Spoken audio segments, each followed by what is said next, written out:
ಸಂವಿಧಾನದ ಮೇಲೆ ಪ್ರಮಾಣ ಮಾಡಿ ಹೇಳ್ತೀನಿ, ಏನೇ ಹೇಳಿದ್ರು ಸತ್ಯನೇ ಹೇಳ್ತೀನಿ.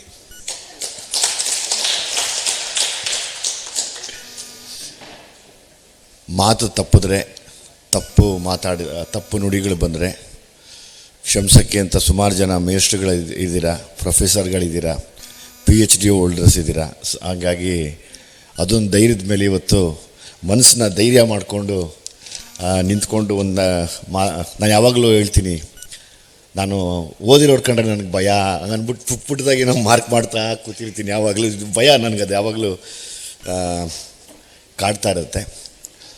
ಮಂಜುನಾಥ್ ಅದ್ದೆ ಸರ್, ನಿಮ್ಮ ಬಡವರ ರಾಜ್ಕುಮಾರ ಪುಸ್ತಕ ಬಿಡುಗಡೆಗೆ ನಾನು ಬಂದ ಮೇಲೆ ನೀವು ಒಂದು ಆಶೀರ್ವಾದ ಅಂತಲೇ ಹೇಳ್ಬೋದು. ಈ ಮಟ್ಟಕ್ಕೆ ನನಗೆ ನನ್ನ ಮೇಷ್ಟ್ರನ್ನ ಕೊಟ್ರಿ, ಮುರಳಿನ ಕೊಟ್ರಿ, ಎಲ್ಲ ದೊಡ್ಡ ದೊಡ್ಡ ವೀರ ಸೈನಿಕರನ್ನ ಕೊಟ್ರಿ. ಹಂಗಾಗಿ ನಾನು ನಿಮಗೆ ಮತ್ತು ಎಲ್ರಿಗೂ ಚಿರಋಣಿ ಆಗಿರೋಕ್ಕೆ ಇಷ್ಟಪಡ್ತೀನಿ.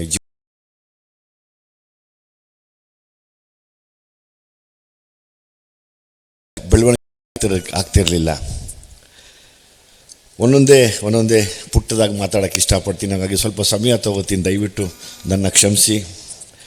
ನಾವು ಸಿನಿಮಾದವರು ಜಾತ್ಯತೀತವಾಗಿ, ಪಕ್ಷಾತೀತವಾಗಿ, ಧರ್ಮಾತೀತವಾಗಿ ಕೆಲಸ ಮಾಡ್ತಾ ಇರ್ತೀವಿ. ಬಹುಶಃ ಕೆಲವು ಪಕ್ಷದಲ್ಲಿ ಸಂವಿಧಾನಕ್ಕೆ ಇವತ್ತು ಬೆಲೆ ಕೊಡದೇ ಇರ್ಬೋದು, ನಾವು ಸಿನಿಮಾದವರು ಕೊಡ್ತಾ ಇದ್ದೀವಿ. ಯಾಕಂದರೆ ಎಲ್ಲ ಧರ್ಮದವರು ಸೇರಿ ಒಬ್ಬರು ಕತೆ ಬರೀತಾರೆ, ಒಬ್ಬರು ಹಾಡು ಬರೀತಾರೆ, ಒಬ್ಬರು ಫೈಟ್ ಹೇಳ್ಕೊಡ್ತಾರೆ, ಒಬ್ಬರು ಡ್ಯಾನ್ಸ್ ಮಾಡಿಸ್ತಾರೆ, ಇನ್ನೊಬ್ಬರು ಡೈರೆಕ್ಷನ್ ಮಾಡ್ತಾರೆ. ಸೊ ಹಂಗಾಗಿ ಅದರಲ್ಲಿ ಅಂದರೆ ನಮ್ಮ ಸಿನಿಮಾದವರು ನಾವು ತುಂಬ ಅದನ್ನು ಪಾಲಿಸ್ತೀವಿ ಅಂತ ಹೇಳೋಕ್ಕೆ ತಮ್ಮ ಮೂಲಕ ಇದನ್ನು ನಾನು ಬೇಡ್ಕೋತೀನಿ ಕೂಡ, ಆಮೇಲೆ ಪಾಲಿಸ್ತಾ ಇದ್ದೀವಿ ಕೂಡ. ಹೌದು, ಕೆಲವು ಪ್ರಶ್ನೆಗಳಿಗೆ ನಮ್ಮ ಹತ್ರ ಉತ್ತರ ಇಲ್ಲ. ಮೇಡಮ್ ಕೇಳ್ದಂಗೆ ಅಸಮಾನತೆ ವಿರುದ್ಧನೇ ನಾವು ಓಡಾಡಿ ನಿಂತಿರೋದು, ಅದೇ ಸಿನಿಮಾನ ಮಾಡ್ತಾಯಿದ್ದೀವಿ. ಬಹುಶಃ ಮುಂದೊಂದು ದಿವಸ ಇದೆಲ್ಲ ಸರಿ ಹೋಗುತ್ತೆ ಅನ್ನೋ ನಂಬಿಕೆ ನನಗಿದೆ. ಯಾಕೆಂದರೆ ನೀವೆಲ್ಲ ಹೆಂಗೆ ಪಣ ತೊಟ್ಟು ಓಡಾಡ್ತಾ ಇದ್ದೀರೋ ಹಂಗೆ ನಾವು ಕೂಡ ಓಡಾಡ್ತಾ ಇದ್ದೀವಿ. ಈಗ ಮಾವಳಿ ಹಣ್ಣಂಗಂದೆ, ಬೆಡ್ಶೀಟ್ ತಂದಿದ್ಯಾ, ಎಷ್ಟೊತ್ತಾಗತ್ತೆ ಅಂದರು. ಇನ್ನೇನು ಕರ್ಕೊಂಡ್ಬಿಟ್ಟಿದ್ರಲ್ಲ ಬಿಡಿ, ಶುರು ಮಾಡೋಣ ಇನ್ನು ಹೋರಾಟ ಅಂದೆ. ಬೇಡ ಬೇಡ ಬೇಡ, ನೀನು ಅಲ್ಲೇ ಇರು.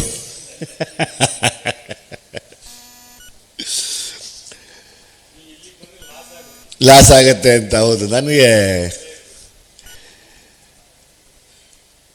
ನಿನ್ನೆ ದಿನ ನನ್ನ ಜನ ಅನ್ನೋ ಹಾಡಿನ ಪ್ರಕಾರ ಎಲ್ಲ ಹಿಂಡಿಂದಾಗಿ ಎಲ್ಲ ನಮ್ಮ ಸೇನೆಗಳು ಬಂದು ನಿಂತಾಗ ನನಗೆ ಆ ಹಾಡು ನಿಜ ಅನ್ನಿಸ್ತು. ಎಸ್, ಅದನ್ನು ನಡ್ಕೊಂಡು ಹೋಗ್ತಾ ಇದ್ದಾರೆ, ಬಿಡೋದಿಲ್ಲ ಅಂತ ಕೂಡ ನನಗೆ ನಂಬಿಕೆ ಬಂತು. ಆ್ಯಸ್ ಇಟ್ ಈಸ್ ನಮ್ಮ ಡೈರೆಕ್ಟ್ರು ನನಗೆ ಚೋಮನ ದುಡಿ ಸಿನಿಮಾನು ಕೊಟ್ಟರು. ಕೆಲವು ಸತಿ ಓದೋ ಸಮಯ ಇರೋಲ್ಲ, ಸೊ ಹಂಗಾಗಿ ನೋಡಿದೆ. ಸರ್, ಇದ್ರನ್ನ ಈ ರೀತಿಯಲ್ಲಿ ಒಂದಷ್ಟು ವಿಷಯನ ಇಟ್ಟು ಸಿನಿಮಾ ಮಾಡ್ತೀನಿ ಅಂದಾಗ ಖಂಡಿತವಾಗ್ಲೂ ಮಾಡು ಅಂದರೆ. ಯಾಕೆಂದರೆ ನಾನು ಅವಾಗಲಿಂದ ಸುಮಾರು ಜನಕ್ಕೆ ಇವತ್ತು ದುನಿಯಾ ವಿಜಯ್ ಯಾಕೆ ಹಿಂಗೆ ಮಾತಾಡ್ತಾನೆ, ದುನಿಯಾ ವಿಜಯ್ ಯಾಕೆ ಜೈ ಭೀಮ್ ಅಂತಾನೆ, ಅವನಿಗೆ ಏನು ಲಾಭ? ಏನೂ ಲಾಭ ಇಲ್ಲ ನನಗೆ. ಎಲ್ರಿಗೂ ಲಾಭ ಆಗಲಿ ಅಂತ ಜೈ ಭೀಮ್ ಅಂತ ಇದ್ದೀನಿ ಅಷ್ಟೇ, ಇನ್ನೇನಿಲ್ಲ. ಗೊತ್ತಿಲ್ಲ, ಆ ಪದ ಹೇಳಿದ್ರೆ ಕೆಲವ್ರಿಗೆ ಮುಜುಗರ. ಅದಕ್ಕೆ ನೀವೇ ನನಗೆ ಉತ್ತರ ಕೊಡಬೇಕು. ಯಾಕೆ ಮುಜುಗರ ಪಡ್ತಾ ಇದ್ದೀರಾ? ನಾನು ಈ ನಡುವೆ ಸುತ್ತಾಟದಲ್ಲಿ ನಾವು ಸಿನಿಮಾ ಅಂತ ಓಡಾಡುವಾಗ ನಮ್ಮ ಸ್ನೇಹಿತರಾದ ಮುಕುಂದರಾಜ್ ಅವ್ರನ್ನ ಕರ್ಕೊಂಡು ಫಸ್ಟ್ ಒಂದು ಸುತ್ತು ಓಡಾಡ್ತಾ ಇದ್ವಿ, ನೋಡ್ತಾ ಇದ್ವಿ. ನನಗೆ ಅನ್ನಿಸ್ತು ಸರ್, ಎಲ್ಲ ಸರ್ಕಾರದ ಮೇಲೂ ಬೇಜಾರಾಯಿತು. ಎಲ್ಲ ಸರ್ಕಾರದಲ್ಲೂ ಹಿಂದುಳಿದವರು, ದಲಿತರು, ಶೋಷಿತರು ಅಥವಾ ಮೈನಾರಿಟೀಸ್ ಎಲ್ಲ ದುಡಿತಾ ಇದ್ದೀವಿ. ಎಲ್ಲ ದುಡಿದು ನಿಲ್ಲಿಸಿದ್ದೀವಿ ನಾಯಕರುಗಳನ್ನು. ಆ ಎಲ್ಲ ಪಕ್ಷದ ನಾಯಕರುಗಳು ಈ ಸಿನಿಮಾ ಇಷ್ಟು ದೊಡ್ಡ ವಿಷಯ ಆಗ್ತಾಯಿದೆ, ಅವ್ರ ಪರ್ಸ್ನಲ್ PAಗಳು ಹೇಳ್ತಾನೆ ಇರ್ತಾರೆ. ಆದರೆ ಅವ್ರು ಬಂದು ಅದನ್ನು ನೋಡೋಕ್ಕೆ ಮನಸ್ಸು ಮಾಡ್ತಾಯಿಲ್ಲ. ಅದೊಂದು ಸಿಕ್ಕಾಪಟ್ಟೆ ಬೇಜಾರಿದೆ ನನಗೆ. ಯಾರೋ ಕೆಲವರು ಬೆರಳೆಣಿಕೆಷ್ಟು ಜನ ಮಾತ್ರ ಬಂದರು. ಅಂದರೆ ಅವಾಗ ನಾನು ಅಲ್ಲಿ ಕೇಳ್ತಿರ್ತೀನಿ, ಈ ಎಲೆಕ್ಷನ್ನು ಅಂದರೆ ಸೆಲೆಕ್ಷನ್ ಮಾಡ್ಕೊಂಬಿಡ್ತಾರೆ ಫಸ್ಟೇ, ಯಾರು ಬೇಕು, ಯಾವ್ಯಾವ ಬೆರಳು ಬೇಕು ಅಂತ ಸೆಲೆಕ್ಷನ್ ಮಾಡಿಕೊಂಡು ನಮ್ಮನ್ನೆಲ್ಲ ಒಂದು ಕಪಿ ಮುಷ್ಟಿಯಲ್ಲಿ ಇಟ್ಕೊಂಡು ಆಳ್ತಾ ಬರ್ತಾರೆ ಅನ್ನೋದು ನಿಜವಾಗ್ಲೂ ಸತ್ಯ ಅನ್ನಿಸ್ತು ನನಗೆ. ನಿಜವಾಗ್ಲೂ ನನ್ನ ಮನಸ್ಸಿಗೆ ಖಂಡಿತವಾಗ್ಲೂ ಇರೋವಂಥ ಎಲ್ಲ ಪಕ್ಷದ ಮೇಲೆ ಸ್ವಲ್ಪ ಮನಸ್ಸಿಗೆ ನೋವಾಗಿದೆ. ಯಾಕೆಂದರೆ ನಾನು ಒಬ್ಬ ಓಟ್ ಹಾಕೋನು. ಅದ್ರದ್ದು ತುಂಬ ನಾನು ಸಿನಿಮಾ ನಾನೊಬ್ಬ ನಿರ್ದೇಶಕನಾಗಿ, ಒಬ್ಬ ನಟನಾಗಿ ಸಮಾಜದಲ್ಲಿ ಏನೇನು ನಡೀತಿದೆ ಅಂತ ನೋಡಿ ಅದನ್ನು ಫಿಲ್ಟ್ರ್ ಮಾಡಿ ಕೆಲವು ಸತಿ ಫಿಲ್ಟ್ರ್ ಇಲ್ದಿರೇ ಹೇಳ್ತಾ ಬರ್ತೀನಿ. ಅದಕ್ಕೆ ಸಲಗ ಅನ್ನೋ ಒಂದು ಸಿನಿಮಾ ಮಾಡ್ತೀನಿ. ಆ ಸಿನಿಮಾ ಮಾಡಿದಾಗ ಚಿಕ್ಕ ಮಕ್ಕಳನ್ನು ಆವಾಗಲಿಂದ ನಾವೇನು ಮಾತಾಡ್ತಾ ಇದ್ದೀವಿ, ಪುಟ್ಟ ಮಕ್ಕಳು ರೇಪ್ ಆಯಿತು, ಎಲ್ಲೋ ರೇಪಾದ ಹೆಣ್ಮಗುಗೆ ಒಂದು ವರ್ಡಿಕ್ಟ್ ಬರೆದಿದ್ದಾರೆ ಅಂದಾಗೆಲ್ಲ ಹೆಂಗೆ ನೋವಾಗತ್ತೋ ಹಂಗೆ ವ್ಯವಸ್ಥೆ ಒಬ್ಬ ಪುಟ್ಟ ಮಗುನ ಕೆಟ್ಟದಾಗಿ ಬಿಂಬಿಸಿ ತೋರಿಸಿದ್ರೆ ಮುಂದೆ ಅವನು ಎಷ್ಟು ದೊಡ್ಡ ರೌಡಿ ಆಗ್ಬೋದು, ಅವನಿಂದ ಎಷ್ಟೆಲ್ಲ ಅನಾಹುತ ಮತ್ತೆ ಆಗ್ಬೋದು ಅನ್ನೋ ವಿಷಯ ಹೇಳ್ತೀನಿ. ಭೀಮಾ ಅಂತ ಒಂದು ಸಿನಿಮಾ ನಾನು ಡೈರೆಕ್ಷನ್ ಮಾಡಿದಾಗ ಡ್ರಗ್ ಅನ್ನೋದು ತುಂಬ ಎಷ್ಟು ಚೆನ್ನಾಗಿ ಅಂಗಡೀಲಿ ಸಿಕ್ಕೋ ಪೆಪ್ಪರ್ಮೆಂಟ್ ಥರ ಓಡಾಡ್ತಾ ಇದೆಯಲ್ಲ, ಇದನ್ನು ನಾನು ಹೆಂಗೆ ಹೇಳಲಿ ಅಂದಾಗ ನನ್ನದೇ ಆದ ಒಂದು ಶೈಲಿಲಿ ಅದನ್ನು ಹೇಳೋಕ್ಕೆ ಇಷ್ಟಪಟ್ಟೆ. ಅದು ತುಂಬ ಚೆನ್ನಾಗಿ ಆಯಿತು. ಈ ಥರದ್ದು ಜಿಗಳಿಗೆ ಇದನ್ನು ಮುಟ್ಸೋದಕ್ಕೆ ಆಗಲಿಲ್ವಾ ಅನ್ನೋದು ಒಂದು ನೋವು ನನಗಿದೆ. ಜಡೇಶ್ ಅವ್ರ ಹತ್ರ ಯಾವಾಗಲೂ ನಾನು ಕೇಳ್ಕೊತೀನಿ. ಯಾಕೆಂದರೆ ಅವ್ರಿಗೆ ಆದ ಒಂದು ಸಾಂಗು ಅಥವಾ ಅವ್ರಿಗೆ ಆದ ಒಂದು ಕೆಲವೆರಡು ಪದಗಳನ್ನು ಇಟ್ಟಿದ್ರೆ ಕರ್ಕೊಂಬರ್ಬೋದಾಗಿತ್ತ ಒಳಗಡೆ ಅನ್ನೋ ನೋವು ನನಗೆ ಇವತ್ತಿಗೂ ಕೂಡ ತುಂಬ ಇದೆ. ಯಾಕೆಂದರೆ ಎಲ್ಲನೂ ಮೀರಿ ನನಗೆ ದೊಡ್ಡ ದೊಡ್ಡ ಶಕ್ತಿಗಳು ಸಿಕ್ಕಿದ್ರೆ, ಇಷ್ಟು ದೊಡ್ಡ ದೊಡ್ಡ ಶಕ್ತಿಗಳಿದ್ದನ್ನು ನೋಡಿದ್ರೆ ಅದರ ಸಾರ್ಥಕತೆ ತುಂಬ ಇದೆ ನನ್ನ ಮನಸ್ಸಿನಲ್ಲಿ. ಮುಂದೆ ನಾವತ್ತು ಹೇಳ್ದಂಗೆ ಎಲ್ಲ ಸಮುದಾಯದ ಪರವಾಗಿ, ಅಂದರೆ ಈಗ ಅಣ್ಣವ್ರಾಗ್ಬೋದು, ವಿಷ್ಣುವರ್ಧನ್ ಸರ್ ಆಗ್ಬೋದು, ಅಂಬರೀಷ್ ಅಣ್ಣವ್ರಾಗ್ಬೋದು, ಶಿವಣ್ಣ ಅವರಾಗ್ಬೋದು, ಅವರೆಲ್ಲ ಏನು ನಡ್ಕೊಂಬಂದಿರೋ ಹಾದಿ ಇದೆ, ನಾವೆಲ್ಲ ಅಷ್ಟು ದೊಡ್ಡ ಮಟ್ಟಕ್ಕೆ ಬೆಳೆಯೋಕ್ಕಾಗಲ್ಲ. ಆದರೆ ಆ ಹಾದಿ ಕಡೆ ಒಂದೊಂದು ಪುಟ್ಟು ಹೆಜ್ಜೆ ಇಡೋಕ್ಕೆ ಶುರು ಮಾಡ್ತೀವಿ. ಯಾಕಂದರೆ ನಾನು ತಮಗೆ ತಿಳಿದಿರೋ ಹಾಗೆ ಯಾವುದೇ ಸಹಾಯ, ಅಂದರೆ ಸಹಾಯ ಅನ್ನೋಕ್ಕಿಂತ ಹೆಚ್ಚಾಗಿ ಯಾರ ಪರಿಚಯವೂ ಇಲ್ಲದೆ ತುಂಬ ಶೋಷಣೆಗೆ ಒಳಗಾಗಿ ಈ ಸಿನಿಮಾ ರಂಗಕ್ಕೆ ಬಂದೆ. ಸಿಕ್ಕದವರು ಹಾಲನ್ನ ಸ್ವಲ್ಪನೇ ವಿಷ ಬೆರೆಸಿ ಕುಡಿಸಿ ಇವತ್ತು ನನ್ನನ್ನು ನೀಲಕಂಠನಾಗಿ ಮಾಡಿಬಿಟ್ಟಿದ್ದಾರೆ. ನಾನೇನು ಮಾಡೋಕ್ಕಾಗಲ್ಲ. ಸೊ ಹಂಗಾಗಿ ಅದೊಂದು ಧೈರ್ಯ ನನಗಿದೆ. ಹೌದು, ನನಗೆ ತುಂಬ ಆಟ. ನಾನು ಯಾವತ್ತೂ ಯಾವ ಕಾರಣಕ್ಕೂ ಅದನ್ನು ಬಿಟ್ಕೊಡಲ್ಲ. ನನಗೊಂದು ಆಸೆ ಇದೆ. ಇವತ್ತು ತಾವೆಲ್ಲರೂ ನಿಮ್ಮನ್ನೆಲ್ಲ ನಾನೇ ಪ್ರಶ್ನೆ ಕೇಳಬೇಕು ಅಂತ ಒಂದು ಆಸೆ ಇದೆ. ಇನ್ನೊಂದು ಸಭೆಯಲ್ಲಿ ಸೇರಿಸಿ ಹೇಳ್ತೀನಿ. ಯಾಕೆ ನಾಚಿಕೆ ಪಡ್ತಾರೆ ಅಥವಾ ಯಾಕೆ ಅಸಹ್ಯ ಪಡ್ಕೋತಾರೆ ಜೈ ಭೀಮ್ ಅಂದರೆ ಅನ್ನೋ ಮಾತಿಗೆ ಅನ್ನೋದು ನಂಗೆ ತುಂಬ ಕಾಡ್ತಾ ಇದೆ. ಆದರೆ ಬೇರೆ ಬೇರೆ ಪದಗಳಿಗೆ ಮಾತ್ರ ಮನೆಯಲ್ಲೂ ಮುಟ್ಟಿ, ಮನೆಯಲ್ಲೂ ಕಿರ್ಚಾಡಿ, ಮನೆಯಲ್ಲೂ ರೀಲ್ಸ್ ಮಾಡಿ, ಬಾತ್ರೂಮಲ್ಲಿ ಕೂತ್ಕೊಂಡು ಮಾಡಿ, ಸ್ನಾನ ಮಾಡೋವಾಗ ರೀಲ್ಸ್ ಮಾಡಿ ಎಲ್ಲ ಬಿಡ್ತಾರಲ್ಲ. ಯಾಕೆ ಏನಾಗ್ತಾ ಇದೆ? ಇವತ್ತಿನ ಮಕ್ಕಳಿಗೆ ಯಾಕೆ ಅದು ಮುಟ್ತಾ ಇಲ್ಲ? ಆ ಈಗ ಮನೆಯಲ್ಲಿ ಮನೆ ಅನ್ನೋದೇ ಒಂದು ಮಕ್ಕಳೇ ಒಂದು ಪ್ರಶ್ನೆ ಕೇಳೋ ಒಂದು ಬ್ಯಾಂಕ್ ಆಗಿದ್ದಾಗ ಪೇರೆಂಟ್ಸ್ಗಳು ಅದಕ್ಕೆ ಉತ್ತರ ಕೊಡಬೇಕಾಗತ್ತೆ.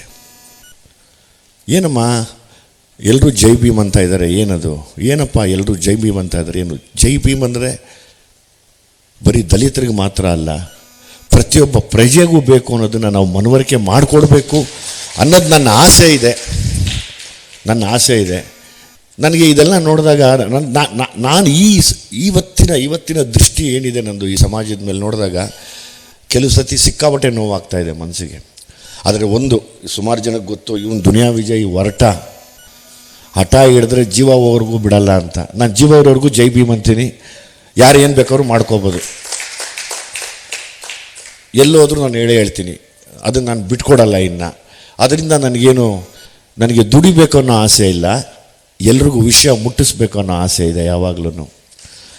ಸೊ ಅದು ಕೆಲವರಿಗೆ ಅದು ಆ ಒಂದು ಗೊಂದಲ ಇದೆ, ಅದನ್ನು ಅರ್ಥ ಮಾಡ್ಕೊಳ್ಳಿ. ಇಲ್ಲ, ನಾನು ಹೇಳಿದಾಗ ಒಂದು 100 ಜನ ನೋಡ್ತಾರೆ, ಅದ್ರ ಬಗ್ಗೆ ತಿಳ್ಕೋತಾರೆ ಅನ್ನೋ ಆಸೆ. ಇಲ್ಲಾಂದರೆ ಗೊತ್ತಿಲ್ಲ, ಇದನ್ನ ಹಿಂಗೆ ಮುಚ್ಚಿಸ್ಬಿಡ್ತಾರೆ. ಮುಚ್ಚುವಂಥ ಕಾರ್ಯಕ್ರಮಗಳು ತುಂಬ ನಡೀತಾ ಇದೆ ಇಲ್ಲಿ. ನಾನು ಕೇಳಿದ್ದು ಬರೀ ಬೇರೆ ಏನೂ ಹೇಳ್ತಾ ಇಲ್ಲ. ನಾನು ಎಲ್ಲ ಸಿನಿಮಾ ನೋಡ್ಕೊಂಡು ಬಂದಾಗ ಒಂದು ಮಗು ಎಷ್ಟು ಮುದ್ದಾಗಿ ನನಗೆ ಕಾನ್ಸ್ಟಿಟ್ಯೂಷನ್ ಬಗ್ಗೆ ಮಾತಾಡಿದ್ದು ಇಷ್ಟ ಆಯಿತು ಅಂತ ಒಂದು ಮಗು ಹೇಳುತ್ತೆ. ನನಗೆ ವಾವ್ ಅನ್ನಿಸ್ತದು. ಆ ಒಂದೇ ಮಗುಗೆ ತಲುಪಬೇಕಾ? ಎಲ್ಲ ಮಕ್ಕಳಿಗೆ ಯಾಕೆ ತಲುಪಬಾರ್ದು? ಸರ್ಕಾರಿ ಶಾಲೆಗೆ ಮಾತ್ರ ತಲುಪಬೇಕಾ? ಯಾಕೆ ಐಫೈ ಶಾಲೆಗಳಿಗೆ ತಲುಪಬಾರ್ದು? ಯಾಕೆ ಐಫೈ ಶಾಲೆಗಳಲ್ಲಿ ಇದ್ರ ಬಗ್ಗೆ ಮಾತಾಡಬಾರ್ದು? ಇದ್ರ ಬಗ್ಗೆ ಚರ್ಚೆ ಮಾಡಬಾರ್ದು? ಯಾಕೆ ಕಾನ್ಸ್ಟಿಟ್ಯೂಷನ್ ಅನ್ನೋ ಒಂದು ವಿಷಯನ ಅಟ್ಲೀಸ್ಟ್ ವಾರದಲ್ಲಿ ಅರ್ಧ ಗಂಟೆನೋ ಇಲ್ಲ 1 ಅವರೋ ಯಾಕೆ ಅದನ್ನು ಹೇಳ್ಕೊಡ್ಬಾರ್ದು? ಯಾಕೆ ಅದನ್ನು ಕಟ್ಟಾಕ್ತಾ ಇದ್ದಾರೆ? ಇವೆಲ್ಲವೂ ನನಗೆ ಪ್ರಶ್ನೆ ಆಗೇ ಉಳಿದಿದೆ ನಿಜವಾಗ್ಲೂ. ಇಲ್ಲಿ ನನಗೆ ನಮ್ಮ ಅಪ್ಪ ಅಮ್ಮ ಸಿನಿಮಾಗೆ ಬರಬೇಕಾದ್ರೆ ಹೇಳೋರು, ನೀನೇನು ಮಾಡಲ್ಲ ಕಣೋ, ನಿನ್ನ ಡಿಗ್ರಿ ಫೇಲು, ನೀನು ಉದ್ಧಾರನೇ ಆಗಲ್ಲ, ಏನು ಮಾಡ್ತೀಯಾ ಅಂತ. ಆದರೆ ಇವತ್ತು ನಮ್ಮ ಅಪ್ಪ ಅಮ್ಮಂಗೆ ನಾನು ಒಂದು ಹೇಳಬಲ್ಲೆ, ಅಮ್ಮ ನಾನು ಇಷ್ಟೆಲ್ಲ ಆಸ್ತಿ ಸಂಪಾದನೆ ಮಾಡಿಬಿಟ್ನಮ್ಮ, ಇದಕ್ಕಿಂತ ದೊಡ್ಡ ಆಸ್ತಿ ನನಗೆ ಬೇಡ ಅಂತ. ಇದು ನನ್ನ ಮನದಾಳದ ಮಾತು. ನನ್ನ ತಾಯಿ ತಂದೆಯವರು ಅವ್ರ ಆತ್ಮಕ್ಕೆ ಇದು ಕೇಳಿಸ್ಲಿ ಅಂತ. ಯಾಕೆಂದರೆ ಅವರು ಅಮ್ಮ ಅಪ್ಪ ಇವತ್ತಿಬ್ಬರು ಇದ್ದಿದ್ರೆ ತುಂಬ ಎಮೋಷ್ನಲ್ ಆಗಿರೋರು ಇವತ್ತು. ನನ್ನ ಜೀವನದಲ್ಲಿ ಲ್ಯಾಂಡ್ ಮಾರ್ಕ್ ಅನ್ನೋಕ್ಕಿಂತ ದೊಡ್ಡ ಪದ ಇದ್ದರೆ ಅಂಥ ಒಂದು ಪದದ ಅರ್ಥವೇ ಈ ಲ್ಯಾಂಡ್ ಲಾರ್ಡ್ ಸಿನಿಮಾ ಆಗಿರುತ್ತೆ. ಮತ್ತೇನೋ ಹೊಸ ಪದ ಉಟ್ಕೊಂಡ್ರೆ, ಯಾಕಂದರೆ ಈ ಫೋನ್ಗಳು ತೆಗೆದು ನೋಡಿದ್ರೆ ಈ ಆರೋಗ್ಯದ ಬಗ್ಗೆ ಒಬ್ಬರು ಉಪ್ಪು ತಿನ್ನಬೇಡ ಅಂದರೆ ಇನ್ನೊಬ್ರು ಯೂನಿವರ್ಸಿಟಿ ಉಪ್ಪು ಜಾಸ್ತಿ ಕುಡೀರಿ ಅಂತಾರೆ, ಒಬ್ಬರು ಗ್ರಾಸ್ ತಿನ್ನಿ ಅಂತಾರೆ, ಇನ್ನೊಬ್ಬರು ಲೆಮನ್ ಗ್ರಾಸ್ ತಿನ್ನಿ ಅಂತಾರೆ. ಇವತ್ತು ಈ ಸಂಸ್ಥೆ ಹೇಳಿದೆ ನಾವು ನೀರು ಕುಡಿಬಾರ್ದು ಅಂತ, ಹುಷಾರಾಗಿರಿ ಅಂತಾರೆ. ಇನ್ನೊಬ್ರು ಹೇಳ್ತಾರೆ ದಿನ 6 ಲೀಟ್ರ್ ನೀರು ಕುಡೀರಿ ಅಂತ. 6 ಲೀಟ್ರ್ ನೀರು ಕುಡಿದಾಗೆಲ್ಲ ಎಲ್ಲಿ ಫಂಕ್ಷನಲ್ಲಿ ಕೂತ್ಕೊಂಡ್ರೆ ದೋಡಾಡ್ತಾ ಇರಬೇಕು, ಇದೊಂದು ಸಮಸ್ಯೆ ಆಗುತ್ತೆ. ಈ ಥರದ ಏನು ಅಂದರೆ ಕನ್ಫ್ಯೂಸ್ ಮಾಡ್ತಾ ಇರೋ ಒಂದು ಸ್ಟೇಟಸ್ ಏನಿದೆಯಲ್ಲ ಈ ಸೊಸೈಟಿಲಿ, ದೇ ಆರ್ ಕನ್ಫ್ಯೂಸಿಂಗ್ ಅಸ್. ಯಾಕಂದರೆ ನಾವು ನಮಗಿನ ಹೆಚ್ಚಾಗಿ ಮಕ್ಕಳ ಮೇಲೆ ತುಂಬ ಪರಿಣಾಮ ಬೀರ್ತಾ ಇದೆ ಅನ್ಕೋತೀನಿ ನಾನು. ತುಂಬ ಕನ್ಫ್ಯೂಸಿಂಗ್ ಸ್ಟೇಟಸ್ನಲ್ಲಿ ಇಡ್ತಾ ಇದ್ದಾರೆ. ಅಂದರೆ ಇದೊಂದು ಪ್ಲ್ಯಾನ್ ಮತ್ತು ಇದೊಂದು ಗೇಮ್ ಅನ್ಕೋತೀನಿ ನಾನು. ಅವ್ರನ್ನ ಎಲ್ಲೋ ಒಂದು ಕಡೆ ಎಂಟರ್ಟೈನ್ ಮಾಡ್ತಾ, ಒಂದು ಸಣ್ಣದಾಗಿ ಕನ್ಫ್ಯೂಸ್ ಮಾಡ್ತಾ ಅವ್ರದ್ದು ಯಾವುದೋ ಒಂದು ಹಾದಿಗೆ ಕರ್ಕೊಂಡು ಹೋಗೋದಕ್ಕೆ ಬಹುಶಃ ಇದೆಲ್ಲ ಮಾಡ್ತಾ ಇರ್ಬೋದು ಅಂತ ನನ್ನ ಅನಿಸಿಕೆ. ನೀವೆಲ್ಲ ಹಿರಿಯರಿದ್ದೀರಾ, ಸೊ ಹಾಗಾಗಿ ತಾವು ಇದ್ರ ಬಗ್ಗೆ ನನಗೆ ವಿವರವಾಗಿ ಹೇಳ್ಬೋದು. ಆಮೇಲೆ ಮೇಡಮ್ ಹೇಳಿದ್ರು, ನನಗೆ ಗೊತ್ತಿಲ್ಲ, ಕ್ಷಮಿಸಿ, ತಾವು ಯಾರೊಬ್ಬರು ಇಟ್ ವಾಸ್ ವೆರಿ ಲವ್ಡ್ ಅಂತ ಇತ್ತು ಪದಗಳು, ಅಥವಾ ಹಾರ್ಷಾಗಿ ಏನೋ ಮಾತಾಡಿದ್ರು ಅಂತ ಯಾರೋ ಒಬ್ಬರು ಸರ್ ಏನೋ ಮಾತಾಡಿದ್ರು. ಐ ಥಿಂಕ್ ನನಗೆ ಕೆಲವು ವಿಷಯ ಏನಾಗುತ್ತೆ, ನಾನು ಭೀಮಾ ಅಂತ ಒಂದು ದಯಮಾಡಿ ಅಮೆಝಾನಲ್ಲಿದೆ ಸಿನಿಮಾನ ನೋಡಿ. ಭೀಮಾ ಅಂತ ಒಂದು ಸಿನಿಮಾನ ಡ್ರಗ್ ತೊಗೊಂಡು ಇವತ್ತು ಮಕ್ಕಳು ಹೆಂಗೆ ಹಾಳಾಗ್ತಾ ಇದ್ದಾರೆ ಅನ್ನೋದು ಒಂದು ಟೈಡಾಲ್ ಅನ್ನೋ ಒಂದು ಮಾತ್ರೆ, ಅದನ್ನು ಬಳಸಿ ಇಂಜೆಕ್ಷನ್ ತೊಗೊಂಡು ನಾನು ಹುಡುಕಾಟಕ್ಕೆ ಹೋದಾಗ ಒಂದು ಹೆಣ್ಣು ಮಗು ತೀರ್ಕೊಂಡಿರುತ್ತೆ. ಅವ್ರ ಮನೆಯವರು ಮುಂದೆ ಬರಲ್ಲ ಹೇಳೋದಕ್ಕೆ, ಬೇಡ ಸರ್ ದಯವಿಟ್ಟು ಮಗು ವಿಷಯ ಎಲ್ಲೂ ಹೇಳ್ಬೇಡಿ. ಇಲ್ಲಮ್ಮ ಹೇಳೋದಿಲ್ಲ ಬಿಡಿ ಅಂದೆ. ಆದರೆ ಅದನ್ನು ತೊಗೊಳಕ್ಕೆ ಶುರು ಮಾಡೋದೇ ಒಂದು 16ರಿಂದ ಈಗೆಲ್ಲ ತುಂಬ ಈ ಕಡೆ ಲೆವೆಲ್ ಅದನ್ನು ಹುಡುಕಾಡ್ತಾ ಇದ್ವಿ ನಾವು. ಒಂದು 14-15 ವರ್ಷದಿಂದ ಒಂದು 18 ವರ್ಷ 19 ವರ್ಷಕ್ಕೆ ಶುರು ಮಾಡಿದಂಥ ಮಕ್ಕಳು 26 ವರ್ಷದಿಂದ 28 ವರ್ಷ ಮಾತ್ರ ಬದುಕ್ತಾರೆ. ಅದು ಯಾರು ನೀವು ನಂಬೋದಿಲ್ಲ, ಜಾಸ್ತಿ ಬಡವ್ರ ಮಕ್ಕಳು ತಗೋತಾ ಇದ್ದಾರೆ. ಕೈಗಳು ಕೊಳತೋಗಿದೆ. ನನಗೆ ಇದ್ರದ್ದು ಮರ್ಮ ಗೊತ್ತಾಗ್ತಾ ಇಲ್ಲ ಏನು ಅಂತ. ನಾನು ಆ ಸಿನಿಮಾ ಮಾಡಿ ಒಂದಷ್ಟು ನಾನೇ ಇನ್ವೆಸ್ಟಿಗೇಟ್ ಮಾಡಿ ಅದನ್ನು ವೈರಲ್ ಮಾಡಿ ಬಿಟ್ಟ ಮೇಲೆ ತುಂಬ ಡ್ರಗ್ ಕೇಸ್ಗಳು ಹಿಡಿದ್ರು. ಅಂದ್ಬಿಟ್ಟು ನನ್ನಿಂದ ಹಿಡಿಲಿಲ್ಲ, ಪಾಪ ಪೊಲೀಸರವರ ಕಾರ್ಯಾಚರಣೆಗೆ ಹ್ಯಾಟ್ಸ್ ಆಫ್, ತುಂಬ ಹಿಡಿತಾ ಇದ್ದಾರೆ. ಅದನ್ನು ನನಗೆ ಇದ್ರದ್ದು ಒಳಗೊಟ್ಟು ಗೊತ್ತಾಗ್ತಾ ಇಲ್ಲ, ಏನಾಗ್ತಾ ಇದೆ.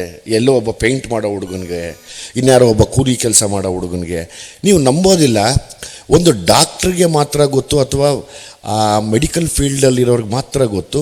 ಒಂದು ಸತಿ ಅದನ್ನು ವೆಯ್ನ್ಗೆ ನರಕ್ಕೆ ಚುಚ್ಚಿ ಎಳೆದು ರಕ್ತ ಬರುತ್ತೆ, ಆ ರಕ್ತ ಬಂದಮೇಲೆ ಅದನ್ನು ಪುಷ್ ಮಾಡಬೇಕು ಅಂತ.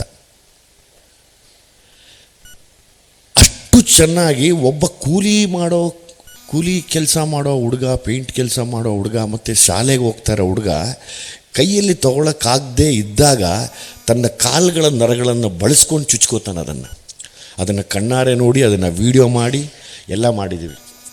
ಈ ಥರದ್ದು ಹೋರಾಟದ ಕಥೆಗಳನ್ನು ನಾನು ಯಾವಾಗ ಮಾಡೋಕ್ಕೆ ಶುರು ಮಾಡಿದೆ, ಅಫ್ಕೋರ್ಸ್ ಲ್ಯಾಂಡ್ ಲಾರ್ಡು ಕೂಡ ಒಂದು ಹೋರಾಟವಾಗಲಿ ಅಂತಲೇ ಶುರು ಮಾಡಿದ್ದು ನಾನು. ಇದು ನಾನಂತೂ ನಿಲ್ಸೋಕ್ಕಾಗಲ್ಲ. ಹೌದು, ಇವಾಗ ನಮ್ಮ ಗಿರಿಯವರ ಯಾರೋ ಹೇಳ್ದಂಗೆ ಜಡೇಶ್ ಹುಷಾರಾಗಿರೋ ನಿನ್ಗಿನ್ಯಾರು ಪ್ರೊಡ್ಯೂಸರ್ ಸೇರ್ಸಲ್ಲ ನನಗೆ.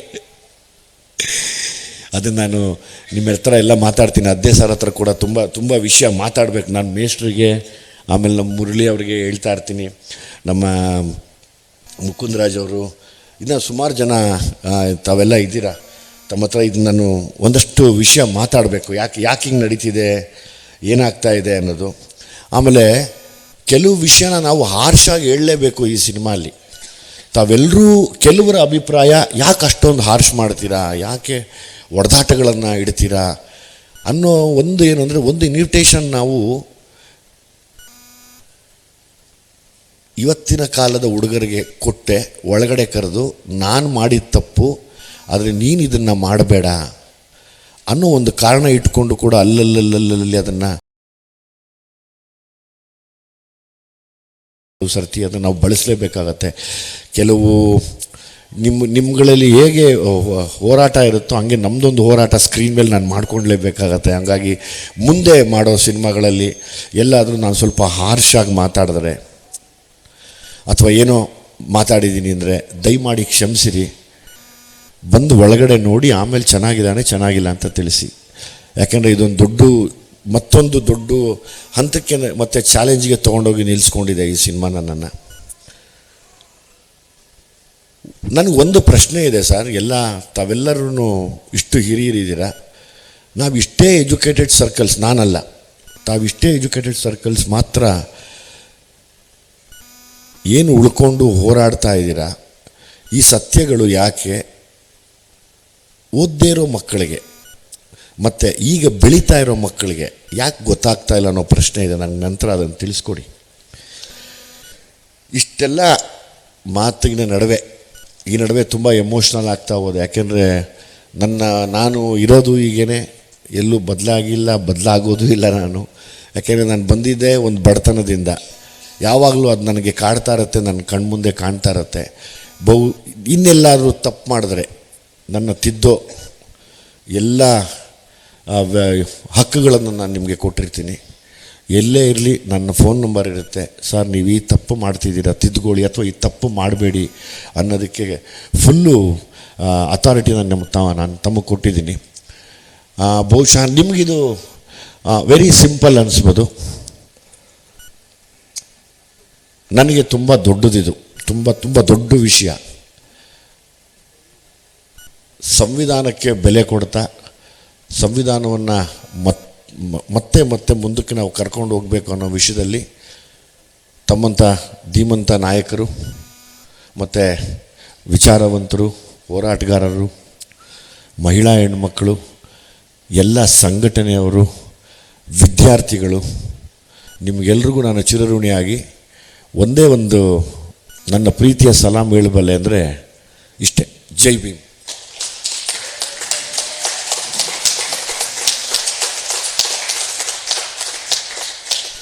Thank you sir. ಜೈ ಭೀಮ್.